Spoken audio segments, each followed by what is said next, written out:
புஷ்பா 2 படத்தின் பிரீமியர் காட்சியின் போது ஏற்பட்ட கூட்ட நெரிசலில் இருவர் உயிரிழந்த விவகாரம் தொடர்பாக தற்பொழுது ஹைதராபாத் சிக்கடப்பள்ளியில் உள்ள காவல் நிலையத்தில் அல்லு அர்ஜுனிடம் விசாரணையானது நிறைவு பெற்றிருக்கிறது.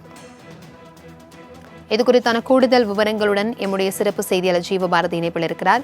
ஜீவபாரதி, இது குறித்தான முழு விவரங்களை பகிர்ந்துக்கோங்க.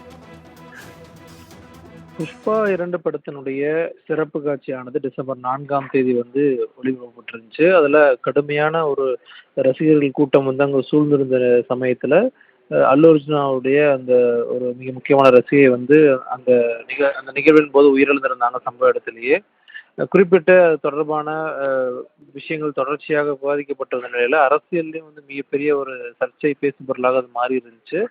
இந்த நிலையில அல்லு அர்ஜுன் ஒரு நாள் கைது செய்யப்பட்டு சிறையில் அடைக்கப்பட்டிருந்தாரு. அதன் தொடர்ச்சியாக அவருக்கு ஜாமீனானது வழங்கப்பட்டிருந்துச்சு. இந்த நிலையில அவர் விசாரணைக்கு ஆஜராகணும் அப்படின்ட்டு அவருக்கான சம்மனானது கொடுக்கப்பட்டிருந்துச்சு. இன்று காலை விசாரணைக்கு ஆஜரான அல்லு அர்ஜுனாவிடம் கிட்டத்தட்ட 3-4 மணி நேரமாக தொடர்ச்சியாக காவல்துறையினர் விசாரிச்சிருக்காங்க. குறிப்பிட்டு அந்த சம்பவத்தின் போது அந்த உயிரிழந்த ரேவதியினுடைய அந்த உயிரிழப்பு தொடர்பாக அவருக்கு தகவல்கள் கொடுக்கப்பட்டிருந்துச்சா, அதே போல அந்த சிசிடிவி ஃபுட்டேஜ் எல்லாத்தையும் காட்டி மிக முக்கியமான கேள்விகள் எழுப்பியிருக்காங்க.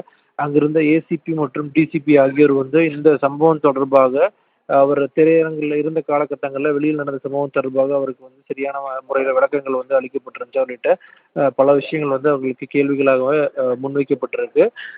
அது மட்டும் இல்லாமல் இதன் தொடர்ச்சியாக எப்போது விசாரணைக்கு அழைக்கப்பட்டாலும் உடனடியாக விசாரணைக்கு ஆஜராகணும் அப்படிங்கிற அந்த நிபந்தனையோட மீண்டும் இந்த விசாரணையை நிறைவு செஞ்ச பிறகாக காவல்துறையினர் அவரை தற்போது விடுவிச்சிருக்காங்க. தொடர்ச்சியாக மிக முக்கியமான அடுத்தடுத்த கட்டங்கள்ல மீண்டும் அவர் நிச்சயமாக விசாரணைக்கு அழைக்கப்படுறதுக்கான அதிகப்படியான வாய்ப்புகள் இருக்கு. பிரபாவதி, தகவல்களுக்கு நன்றி ஜீவபாரதி.